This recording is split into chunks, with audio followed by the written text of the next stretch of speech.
Hello दोस्तों, मैं हूं वैद जी। तो दोस्तों, जैसे सबको पता है अभी दिसंबर का महीना चल रहा है और इसमें जो ठंड का मिजाज होता है ना, उसमें बहुत से लोग इसके चपेट में आ जाते हैं और उनको बहुत सारी दिक्कतें आनी शुरू हो जाती है। तो आज मैं आपको इस वीडियो में यही बताने वाला हूँ कि जो ठंड का मिजाज होता है वो कैसे पता करना है, नब्ज से कैसे पता लगता है और इसका इलाज कैसे है, इसमें क्या क्या हमारे शरीर में दिक्कतें आती हैं जिससे हम पता लगा लेते हैं कि ये ठंड का मिजाज है।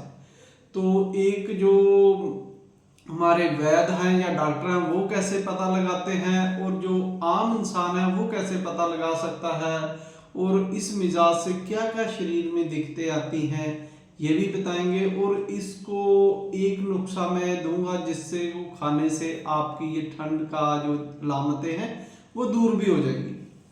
तो दोस्तों, सबसे पहले हम चलते हैं भी इसका पता कैसे लगाएं। जो हमारे मेरे जैसे वैद्य हैं वो कैसे पता करते हैं।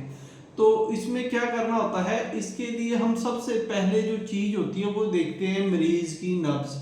नब्ज देखनी है, जिनको पता नब्ज देखनी है, 4 उंगलें लेनी है, कलाई के ऊपर रखनी है जहां नब्ज, और चारों उंगलियों को हल्का सा आपने दबाना है। तो रखनी कहाँ होती है, जैसे ये हमारा अंगूठा है, अंगूठे के साथ ये हड्डी है, जैसे ये मेरी है, तो ये चारों उंगलियां आपने ऐसे रखनी है। ये शायद दिख नहीं रही, जो वैद है उनको पता है, चारों उंगलियां थोड़ी सी आगे रखनी है।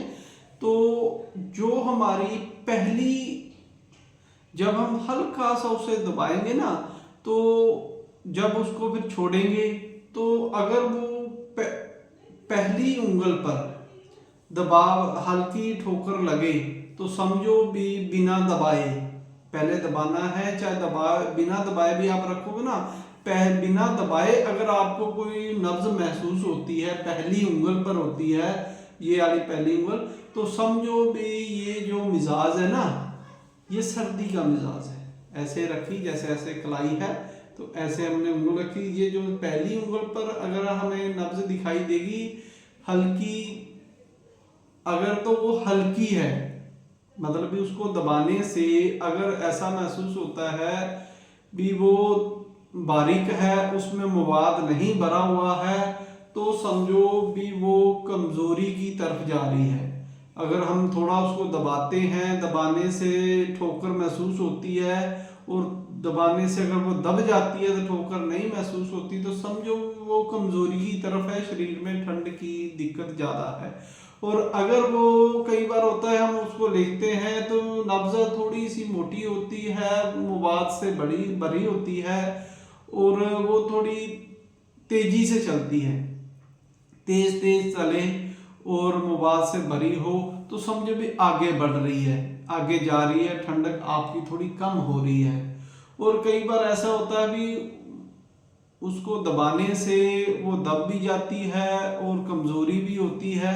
ऐसे कई चीजें हैं जो अगर मैं बताने लगूँ ना इसमें तो वो वीडियो बहुत लंबी हो जाएगी, तो मैं आपको ज़्यादा डिटेल में ना बताकर मेन मेन चीजें बताऊंगा। नब्ज से पहले पता लग जाता है। दूसरी बात आ जाती है आंखों से। अगर किसी मरीज की हम आंखें देंगे तो वो सफेदी, आंखों में सफेदी होगी। कईयों को जो मोतिया, सफेद मोतिया भी इसी रोग में हो जाता है, इसी में सफेद मोतिया हो जाए, आंखों का रंग आपको सफेद दिखाई देगा, नजर कमजोर हो जाएगी, नजर जो कमजोर हो जाती है और आंखों से कई बार पानी भी आता है। उसके बाद ला लो भी अपना नाक आ गया, नाक में से पानी बहेगा और वो नमकीन नहीं होगा, बहुत पतला होगा, नाक से पानी बहना शुरू हो जाता है। जो हमारे होठ है, होठ आपके सूज जाएंगे, थोड़े मोटे मोटे दिखाई देंगे होठों में। और अंदर जो जीभ है, जीभ पर का जो कलर है वो सफेद हो जाएगा, जीभ का जो कलर है वो सफेदी में आ जाएगा। जब आप जीभ निकाल कर बाहर देखोगे शीशे में तो जीभ में जो रेडपन कम होगा और सफेदी ज्यादा होगी, उसके ऊपर एक मैल भी जम जाएगी। मैल से पता लगता है भी उसमें ठंड का मिजाज ज्यादा, पेट में भी ज्यादा ठंडक महसूस हो गई है। तो जीभ का कलर सफेद होगा, उसके ऊपर मैल जमेगी, होठ मोटे होंगे, नाक से, आंख से। फिर आ जाओ आप जुबान। जुबान में बता दिया। फिर कान में से भी पानी जो मुवाद कई बार आ जाता है, कान कहते हैं ना, कान बहना शुरू हो जाता है और हमें सुनाई कम देता है।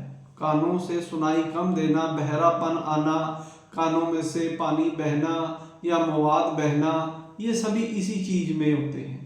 उसके बाद आप आ जाओ दिल की तरफ। तो दिल में का जो जो इसको ये रोग होता है ना, उनका दिल फैल जाता है, बड़ा हो जाता है, दिल में कमजोरी आ जाती है, दिल में डर बैठ जाता है, दिल डरता है, और जो दिल की जो धड़कन है वो कम हो जाती है, और मरीज को जो उसका टेम्परेचर कम रहेगा तो उसका बीपी भी डाउन रहेगा इसमें।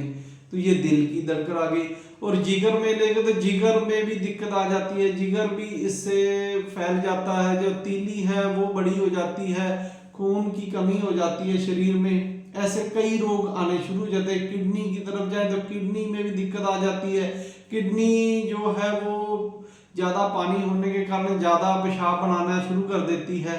तो ज़्यादा पेशाब आने के कारण वो किडनी को ज़्यादा काम करना पड़ता, पानी ज़्यादा बनता है और पेशाब ज़्यादा बनाती है। और बार बार आदमी को, जैसे ठंड के मौसम में देखो ना, बार बार पेशाब के जाना पड़ता है, क्योंकि किडनी ज़्यादा पेशाब बनाती है, ज़्यादा करती है, तो पेशाब आएगा भी ज़्यादा। और पेशाब आएगा भी आपको किस कलर का? सफ़ेद, क्योंकि ज़्यादा है वो अंदर ज़्यादा रुकता ही नहीं है, फटाफट निकलता है। जिनको शुगर की दिक्कत होती है ना, उनको ठंड का मिजाज होता है, तो उनको बार बार पेशाब आता है, तो सफ़ेद कलर का आएगा। पेशाब से पता लग जाता, बार बार आएगा, सफ़ेद कलर का आएगा। तो ये मैंने बता दिया। नाखूनों में सफ़ेदी आ जाएगी, ये कई दिक्कतें हो जाती हैं। और कईयों को अगर देखें, औरतों में भी कई दिक्कतें आ जाती हैं।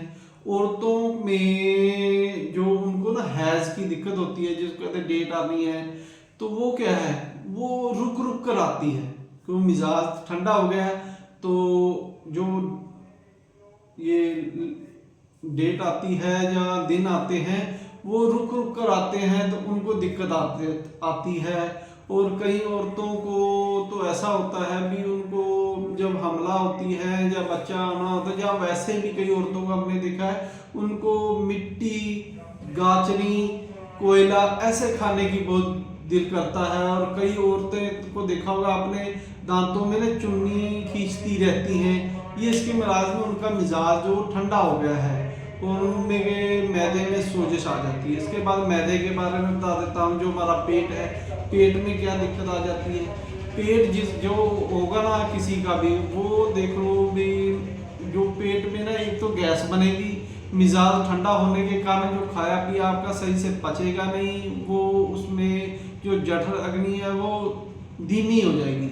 धीमी होने के कारण जो पेट में गैस बनेगी, अफारा बनेगा, पेट फूल जाएगा, और पेट में गुड़ गुड़ की आवाज़ भी आएगी, और मैदे में सोजिश भी आ जाती है, और जो कईयों को दस्त भी लग जाते हैं इसमें।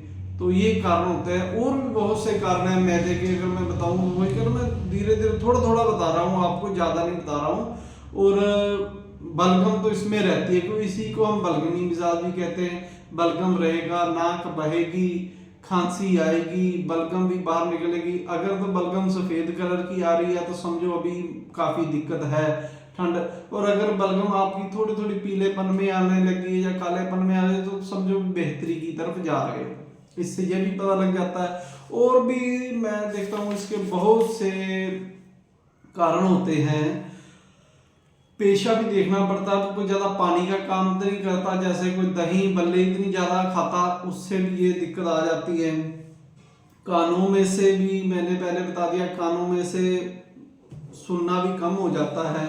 मुंह में छाले हो जाते हैं, मुंह में कई बार ना देखो हमारा मुंह पक गया, मुंह में छाले हो जाते हैं। तो ये ऐसी और कई तरह की दिक्कतें होती हैं। मर्दों को भी कई तरह की दिक्कतें आ जाती है, उनको जरेयान की दिक्कत होती है, जरेयान भी कतरे आने शुरू हो जाते हैं। कई बार वीर्य जो पतला हो जाता है, मर्दाना ताकत बहुत कम हो जाती है, और सेक्स वो सही से कर नहीं पाते हैं। ये इसकी अलामतें हैं जो ये रोग है। तो ये आज मैंने आपको, इसको हम कहते हैं असाबी उजलाती मिजाज। या इसको कहते हैं गर्म ना ठंडा खुश्क मिजाज। ठंडा मिजाज होता है, कोई भी मिजाज हमेशा अकेला अकेला नहीं साथ में, उसके साथ एक मिजाज और होता है। जैसे इसमें ठंड का मिजाज है तो साथ में इसको उजलाते खुश्की भी साथ में रहेगी। ठंड देखते हैं ना आप, कभी ठंड होती है तो आप हाथों को ऐसे तेल ना लगाओ, ऐसे खुरचो तो क्या होगी, त्वचा ऊपर से देखेंगे भी लिख सकते हो आप उसके ऊपर, तो वो क्या खुश्की। अगर किसी को ठंड लगेगी तो साथ में खुश्की भी बढ़ जाती है कईयों में। तो ये हिसाब रखना है। इसमें दो मिजाज को हम लेके चलते हैं, ठंड के साथ खुश्की भी थोड़ी बहुत ही शरीर में रहती है। इसलिए हमें सर्दी में ज़्यादा वैसलीन या और कई तरह के तेल वगैरह शरीर को लगाने पड़ते हैं ताकि शरीर की खुश्की कम हो जाए। तो ये था इसका कारण, ये मैंने बता दिया। इसका पता कैसे करना है, नब्ज देखनी बता दिए, नब्ज में पहली उंगल पर दिखाई देगा।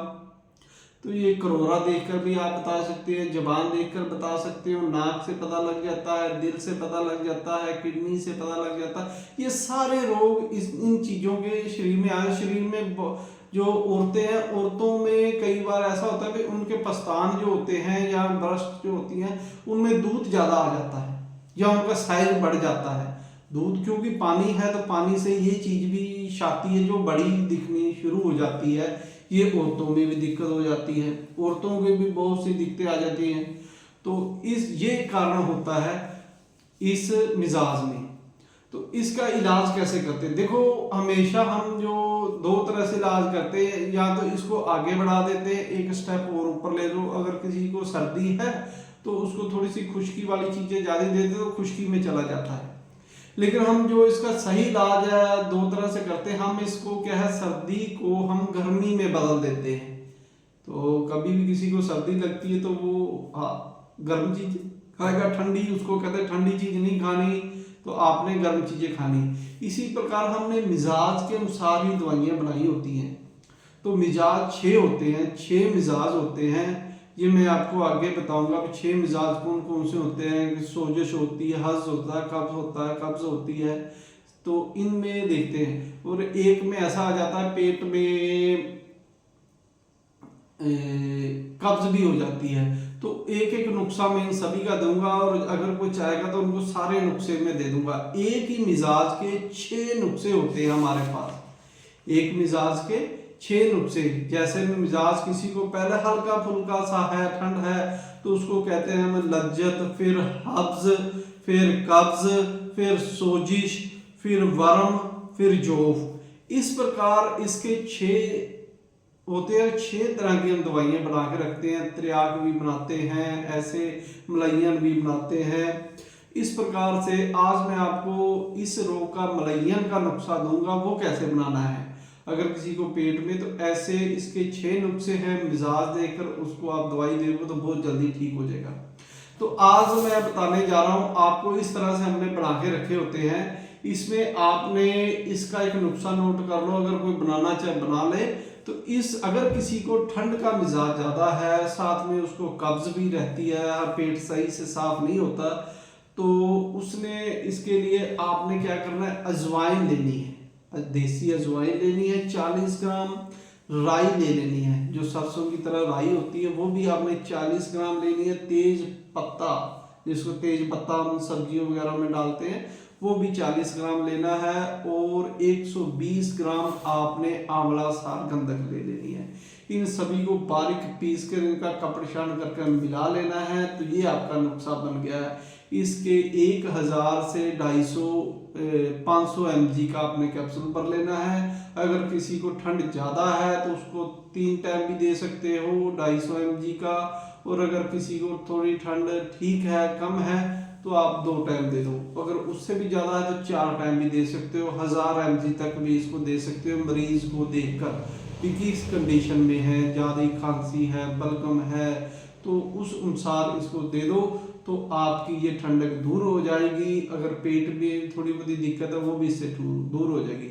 और इसके आगे भी होते हैं, इसके त्रियाग भी होता है, बिल्कुल इसको बंद करने के भी होते हैं। वो नुस्खे मैं कभी कभी आपको फिर दे दूंगा। आज मैंने ये ठंड से बचने का एक नुस्खा दिया है। तो दोस्तों इस प्रकार में 6 मिजाज हैं। 6 मिजाजों में जैसे पहले आज मैंने आपको मिजाज बता दिया है असाबी उजलाती, तो ठंड और खुश्की वाला मिजाज बता दिया है। आगे मैं इससे 2 नंबर की वीडियो बनाऊंगा, ये 1 नंबर का नुस्खा हो गया। ऐसे 6 नुस्खे दूंगा और 6 वीडियो बनाऊंगा और कोई भी वैद्य इसको बनाए और अपने यहाँ रख सकता है। तो धन्यवाद दोस्तों मेरी वीडियो देखने के लिए।